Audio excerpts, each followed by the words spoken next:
नमस्कार दोस्तों, Eklavya film and media Gurukul में आप सभी लोगों का मैं तहे दिल से स्वागत करता हूँ। Eklavya film and media Gurukul में एकलव्य नाम जो है वो अपने आप में ही एक बहुत बड़ा विज़न, मिशन, गोल और स्ट्रेटजी प्लान करके ही रखा गया है। दोस्तों, हमारे गुरुकुल की भावना को समझने के लिए हमें एकलव्य को समझना होगा। हम बात कर रहे हैं 5000 वर्ष पूर्व एक काल की, जिस काल में महाभारत रचा गया था। सभी लोगों को ज्ञात है कि कौरवों और पांडवों के बीच में हुए युद्ध को महाभारत में लिखा गया। महाभारत में यूँ तो बहुत से महारथी, बहुत से क्षत्रिय और बहुत से पराक्रमी लोगों ने पार्ट लिया था। उनमें से एक कैरेक्टर एकलव्य की कहानी मैं आपको सुनाता हूँ, जिसकी वजह से हमारे गुरुकुल की स्थापना हो, कि हमें प्रेरणा मिले। दोस्तों, एकलव्य एक आदिवासी भील जाति का, एक छोटे से कबीले का एक सरदार का पुत्र था। हालांकि अभी वो बहुत छोटा था, लेकिन उसे ये मालूम था कि आगे चल के उसे अपने जाति का, अपने कबीले का राजा बनना है। उसके लिए उसे शस्त्र विद्या में, धनुष बाण में निपुणता हासिल करनी है, और वह चाहता है कि वह जो उस समय के सबसे विद्वान जो प्राध्यापक थे, द्रोणाचार्य जो पांडवों को जिन्होंने शिक्षा दी, उस समय की प्रथा के अनुसार गुरुकुलों में ही विद्या, तमाम तरह की विद्या का पढ़ाने का जो प्रबंधन था वो गुरुकुलों में ही था। उस समय राजाओं द्वारा प्रस्थापित गुरुकुल हुआ करते थे, जिसमें तमाम वर्ग को शिक्षा दी जाती थी।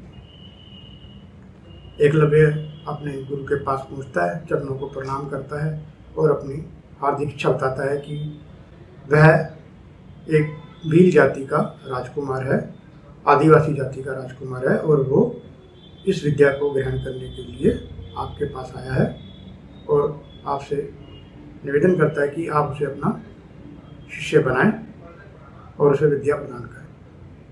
द्रोणाचार्य को उसका प्रस्ताव बिल्कुल भी पसंद नहीं आया, क्योंकि द्रोणाचार्य ने यह बताया कि वह केवल जो विद्या है ये क्षत्रियों को ही दे सकता है। क्षत्रिय मीन्स जो राजा के कुल से हो, जो राजा के परिवार से हो, उन्हीं को शिक्षा प्रदान की जाने की व्यवस्था है। यहाँ पर निम्न जाति को, जो कि आपको मैंने बताया कि एकलव्य भील जाति का एक राजकुमार था, उसको ये आज्ञा नहीं है कि वो उनको यह विद्या प्रदान करे, निम्न जाति वालों को। फिर उच्च कोटि, उच्च कुल, क्षत्रिय, राजकुमार, राजा के पुत्र, उसके परिवार या उसके रिश्तेदारों को ही यह विद्या प्रदान की जा सकती है। उनके इनकार से एकलव्य को बहुत निराशा हुई, लेकिन एकलव्य ने हिम्मत नहीं हारी। दोस्तों, एकलव्य ने यह संकल्प किया कि वह कुछ भी हो, चाहे जैसे भी हो, वह यह विद्या प्राप्त करके रहेगा। द्रोणाचार्य के आश्रम से कुछ ही दूर उसने अपने ठहरने की व्यवस्था की, और उस दिन के बाद से ही वह उनको चोरी चोरी, छिप छिप कर, आड़ लेकर उनकी इस विद्या को देखता कि कैसे गुरु द्रोणाचार्य शिक्षा को, अपने शिष्यों को शिक्षा प्रदान करते हैं। वैसा क्या करते हैं कि जिससे उनके गुरु खुश होते हैं, और वैसा क्या करते हैं उनके शिष्य, जिससे कि उनके गुरु उनको दोबारा से अभ्यास करने को कहते हैं। तो दूरी से रह के ही, बिना सुने ही, वो अंदाजा लगाकर उस विद्या को ग्रहण करने लगा कि इस समय वो क्या कह रहे हैं या क्या कह रहे होंगे, किस बात में उन्होंने इसको दोबारा करा, और सारे अभ्यास को वो दूर से ही देखा करता। दोस्तों, इसी तरह वर्षों बीत गए और द्रोणाचार्य जी अपने शिष्यों यानी कौरवों और पांडवों को वो शिक्षा देते रहे, और एकलव्य छिप छिप कर वो सारी विद्या ग्रहण करता रहा। मित्रों, एकलव्य ने गुरु द्रोणाचार्य को अपना गुरु मान लिया था और उन्हीं से ही वो विद्या उनके मना करने के बावजूद भी उनसे डायरेक्ट तो नहीं ले रहा था, लेकिन वो विद्या सिखा किसी और को रहे थे और ग्रहण वो छुप छुप के कर रहा था। और इस तरह दिन के दिन बीत गए, मास के मास बीत गए और वर्षों के वर्षों बीत गए। एकलव्य ने अपना अध्ययन जारी रखा। सारे राजकुमार किशोरावस्था से जवान हो चुके थे, एकलव्य भी बड़ा हो चुका था, जवानी के अंदर तहरीर में कदम रख चुके थे। तो मित्रों, वो दिन आया जिस दिन उनके अभ्यास का दिन था कि जिस तरह से एक फाइनल ट्रेनिंग होती है, जिस तरह से सारे कोर्स के बाद एक एग्ज़ाम होता है, इसी तरह से गुरु द्रोणाचार्य ने उनकी शिक्षा का एग्ज़ाम लेने के लिए उनको शिकार पर भेजा, जिसमें गुरु द्रोणाचार्य भी शामिल थे। दोस्तों, एकलव्य भी उनके पीछे पीछे था। जब पांडव पुत्र अपने अभ्यास सत्र के दौरान यानी अपनी परीक्षा के दौरान जब वो शिकार कर रहे थे, तो शिकार में उनके साथ एक कुत्ता भी था। कुत्ते का काम ये था कि वो झाड़ियों में से तीतर वगैरह को भौंक भौंक के भाग भाग के उड़ाता था और पांडु पुत्र उसे अपने तीरों का निशाना बना के उसे गिरा देते थे। इसी दौरान एकलव्य उनके पीछे भी था। एकलव्य के मन में बड़ी जिज्ञासा थी कि क्योंकि यदि पांडु पुत्रों का एग्जाम था तो एकलव्य का भी एग्जाम था। एकलव्य की जिज्ञासा रुकी नहीं, वो उनके पीछे पीछे था। पांडु पुत्रों की और द्रोणाचार्य की कभी भी दृष्टि नहीं गई, कभी भी नजर नहीं गई, लेकिन उस दिन जो उनके शिकार के ग्रुप में कुत्ता था उसकी एकलव्य की गंध आ गई और एकलव्य को उसने देख लिया और वह भौंक भौंक कर यह जताने लग पड़ा कि यहाँ पर उनके अलावा भी कोई और है। एकलव्य अपना भेद खुलने देना नहीं चाहता था। एकलव्य ने बड़ी कोशिश करी उस कुत्ते को भगाने की, लेकिन वो नहीं गया और उसके फलस्वरूप वो कुत्ता और जोर जोर से भौंक भौंक कर सारा ध्यान भटका रहा था एकलव्य का, क्योंकि एकलव्य भी शिकार करना चाह रहा था, अपने हुनर को परखना चाह रहा था। जिस तरह से द्रोणाचार्य पांडु पुत्रों का एग्ज़ाम ले रहे थे, इसी तरह से एकलव्य ने भी अपना एग्ज़ाम देना था, लेकिन वो कुत्ता उसका पीछा नहीं छोड़ रहा था। एकलव्य ने अपने गुरु द्रोणाचार्य को मन ही मन नमन करा और अपने एक ही साथ 7 तीर लिए उसने और धनुष बाण पे चढ़ाए और कुत्ते की मुंह की तरफ रुक करके उसने अपना निशाना लगाया और कुछ इस तरह से उसने उस निशाने को भेदा कि उस कुत्ते के मुंह में सातों के सातों बाण एक साथ चले गए। लेकिन उसने इस बात का ध्यान रखा कि कुत्ते को मुंह में किसी भी वजह से जख्म ना हो पाए। उसने सातों बाण एक साथ इस तरह से घुसाए कि कुत्ते का मुंह बंद हो गया, कुत्ता भोग नहीं पा रहा था। शांति छा गई वन में पूरे और एकलव्य अपने निशाने का अभ्यास करने लग पड़ा। लेकिन वो कुत्ता तुरंत ही भागकर गुरु द्रोणाचार्य के पास चला गया, क्योंकि वो उनका पालतू कुत्ता था। जब पांडुपुत्रों ने देखा कि उनके पालतू कुत्ते के मुंह में बाण घुसे हुए हैं और वो भी एक नहीं 7 बाण घुसे हुए हैं, अर्जुन ने वो बाण निकाले और अर्जुन ने देखा कि कुत्ते का मुंह कहीं से भी घायल नहीं था। अर्जुन ने बड़े हैरतअंगेज तौर पे अपने गुरु द्रोणाचार्य से पूछा, गुरुदेव ये किस तरह से किसने बाण चलाए हैं कि इस कुत्ते को मुंह बंद कर दिया गया और एक भी बाण उसके कहीं लगा नहीं है, ना कहीं खून निकल रहा है, ना कहीं चोट लगी है। ये कौन धनुर्धर है? ये अर्जुन का माथा ठनक गया कि वो अर्जुन भी उस समय वृषभ का सर्वश्रेष्ठ धनुर्धर बनने की तैयारी कर रहा था। द्रोणाचार्य को भी देखकर बिल्कुल असमझ में पड़ गए कि ये उनके अलावा ऐसा कौन आ गया जिसने इतनी बेहतरीन कला दिखाई। गुरु द्रोणाचार्य ने तुरंत ही अपने शिष्यों को आदेश दिया कि अगल बगल ढूंढो, कोई है यहाँ पर उनके अलावा जो इस विद्या को उनसे भी बेहतर तरीके से जानता है। 5 पांडव पुत्र चारों दिशाओं में फैल गए और तुरंत एकलव्य को पकड़ लिया गया। एकलव्य ने अपना परिचय दिया कि वह वही बालक है जो सालों पहले उनके पास शिक्षा ग्रहण करने आया था, लेकिन उनके इनकार की वजह से वह वापस नहीं जा सका और उसने यह विद्या उनसे ही ग्रहण करी है, उन्हीं को देख देख कर ग्रहण करी है। और ये जो बाण उसने चलाना सीखा है वो गुरु द्रोणाचार्य से ही सीखा है। गुरु द्रोणाचार्य बहुत हैरान हुए। उन्होंने बोला कि उन्होंने कभी भी कोई शिक्षा तुम्हें नहीं प्रदान करी, मैंने कभी भी कोई आशीर्वाद तुम्हें नहीं दिया, मैंने कभी भी तुम्हें कोई ट्रेनिंग तरह की नहीं दी, तुमने कैसे सीखा ये सब कुछ? तो एकलव्य ने बताया कि उसने वर्षों तक छुप छुप कर उनको देख देख कर जिस तरह से वो कार्य करते थे, जिस तरह से अभ्यास करते थे, जिस तरह से वो आदेश देते थे, उसी तरीके को उसने देख देख कर दूरी से ही अनुमान लगाकर यह विद्या ग्रहण कर। गुरु द्रोणाचार्य को यकीन नहीं हुआ। तब एकलव्य उन्हें अपनी कुटिया में ले गया, जहाँ पर उसने दिखाया, उसने द्रोणाचार्य की एक मिट्टी की मूर्ति बना रखी थी और उसने बोला कि रोज़ वो अभ्यास शुरू करने से पहले और ख़त्म करने के बाद वो इस मूर्ति की चरण स्पर्श करके आशीर्वाद प्रदान करता है। और उसने द्रोणाचार्य को, यानी कि उस मिट्टी की प्रतिमा को ही अपना गुरु माना और उनसे विद्या ग्रहण करी। गुरु द्रोणाचार्य असमंज में पड़ गए कि यह बालक अनूठा बालक है, क्योंकि इस विद्या को अर्जुन भी नहीं कर पाता। सातों बाणों को एक साथ चलाना और कुत्ते के मुंह में इस तरह से प्रवेश कराना कि कुत्ते को कोई चोट ना लगे, कोई रक्त ना बहे, कोई हानि ना हो, लेकिन उसका भूखना बंद हो जाए, यह अर्जुन के बस की भी बात नहीं थी।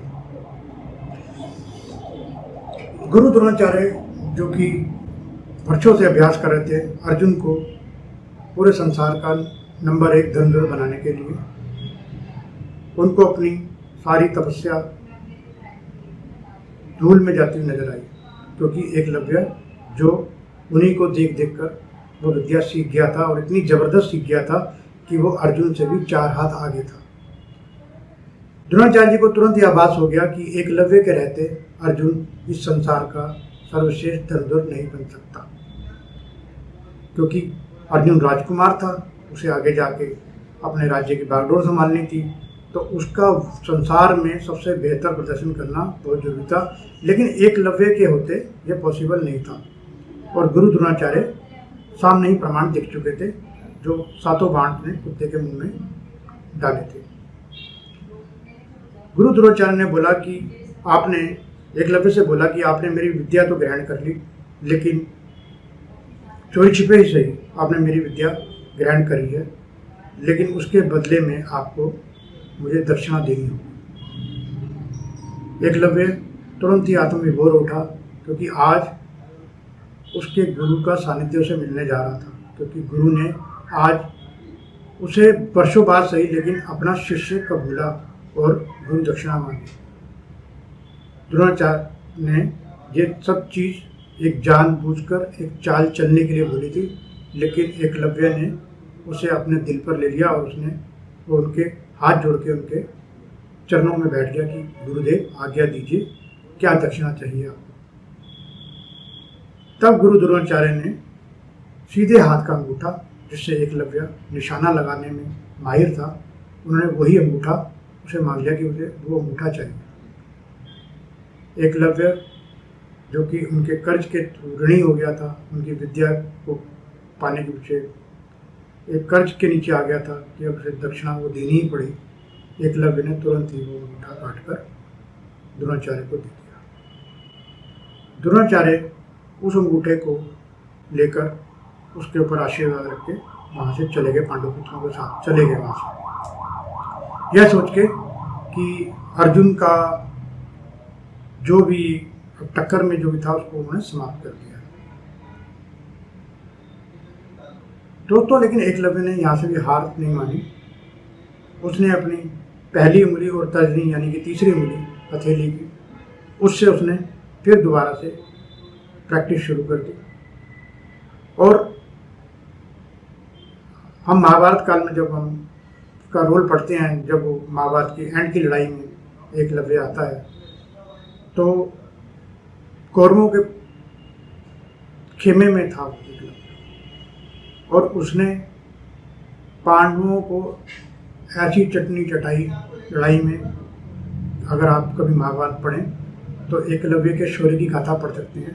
वो अंगूठा ना होने के बावजूद उसने अपने आप को, हथेली का अंगूठा ना होने के बाद उसने अपने अपनी 2 उंगलियों को इस तरह से तैयार करा कि उसने अर्जुन से लुभा लिया। तब भगवान श्री कृष्ण द्वारा एकलव्य का वध किया गया। अर्जुन के बस की बात नहीं थी, अर्जुन नहीं मार पाया उसे। दोस्तों, ये थी एकलव्य की कथा, एकलव्य के संकल्प की कथा, एकलव्य के विजन, मिशन, कर्तव्य, उसकी कथा। एकलव्य ने जो किया वो आज हमारे भारत में बहुत से बच्चों का यही हाल है। बहुत से बच्चे बहुत सी विद्या पढ़ना चाहते हैं, लेकिन उनके पास साधन नहीं, सामर्थ्य नहीं, रुपया नहीं, पैसा नहीं, समय नहीं, परिवार से सपोर्ट नहीं है। बहुत सी ऐसी चीज़ें हैं जिस वजह से बहुत सारे बच्चे इस विद्या से महरूम रह जाते हैं। Eklavya film and media production में हम ये सारी विद्याएं आपको एकलव्य फिल्म और मीडिया प्रोडक्शन के अंतर्गत आपको सिखाएंगे, और एकलव्य की उस वेदना को ध्यान में रखकर सिखाएंगे जो एकलव्य को दूरी में रह के सीखना पड़ा, एकलव्य को वर्षों तक चोरी छिपके रह के सीखना पड़ा, एकलव्य के साथ बाद में जो दक्षिणा के नाम पे धोखा हुआ, वो सारी वेदनाओं को हमने एकत्र करके इसी को अपना विज़न, मिशन और गोल बनाया कि हम अपने गुरुकुल का नाम Eklavya film and media Gurukul रखेंगे, जिससे कि हम भारत और भारत के अलावा पूरे संसार के देशों को यह विद्या सिखा सकें, जिसमें अब उनको तड़पना नहीं पड़ेगा। कोई कुल, कोई जाति की कोई व्यवस्था इसमें नहीं सोची गई है। अमीर हो, गरीब हो, जो भी इसे सीखना चाहता है वो सीख सकता है। तो ये था Eklavya film and media production में एकलव्य क्यों रखा गया इसका नाम, ये वीडियो इस बारे में था। तो दोस्तों, आगे आने वाले वीडियोस में हम फिल्म एंड मीडिया प्रोडक्शन से रिलेटेड कोर्स की जानकारी लेंगे, इक्विपमेंट की जानकारी लेंगे, क्या क्या हम इस कोर्स में सीखेंगे, हम क्या क्या डेवलप कर पाएंगे, हम क्या क्या बनाएंगे, तमाम ऐसे सभी चीज़ें हम इसमें कवर करेंगे। तो बने रहिए हमारे साथ। और हाँ दोस्तों, इस गुरुकुल को बनाने में हमें वर्षों का अभ्यास लगा है, वर्षों का समय लगा है, पूरा करिकुलम डिसाइड करने में, पूरा सिलेबस डिसाइड करने में, किस तरह से पढ़ाएं, किस तरह से करें, सभी को टीम को इकट्ठा किया गया है, इसमें बहुत सारा समय लगा है। आपको अगर ये वीडियो में हमारी भावना, इस गुरुकुल की भावना समझ में आई हो तो प्लीज़ हमें लाइक करें, सब्सक्राइब करें और नीचे घंटी का बटन अवश्य दबाएं, ताकि आगे आने वाले एपिसोड आपको समय पर मिलते रहें। दोस्तों, यदि आपके अंदर इन कोर्सेज को सीखने की इच्छा है तो आप इस गुरुकुल से जुड़ें और हमारे आगे आने वाले एपिसोड अवश्य देखें, लाइक करें, कमेंट करें और सब्सक्राइब करें। धन्यवाद।